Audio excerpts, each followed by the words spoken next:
So ngayon pala guys, ayan o, aalis kami ngayon. So ayan po, pupunta kami sa Mall of Asia. So ayan po, bibili kami ng sapatos namin sa Christmas party namin. So ayan po.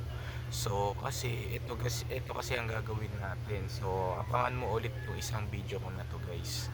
Sa papakita ko ulit sa inyo yung malaking Christmas tree dun sa Mall of Asia. Kasi yung nakaraan ko pang video nun, yung December 6 kami umalis, diba? So, December 6, 2023 pala kami umalis noon.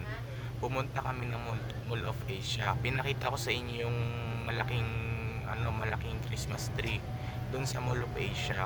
So, ngayon pala guys, ay titignan ulit natin para mag-vlog tayo doon guys. At saka,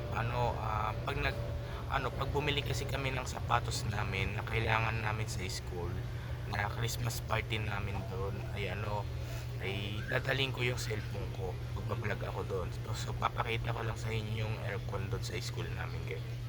Sa iba ko sabi na bubulig tayo guys. Sa iba kong school, so ayan po. Yan.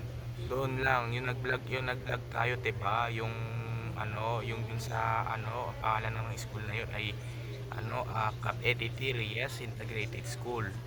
Ayun. So, medyo po aalis pa lang po kami, pupunta kami ng Mall of Asia. So, ayan po. So, na lang po. Mamaya uuwi naman din kami mamayang gabi dito. So, ayan po. Bye, yun lang.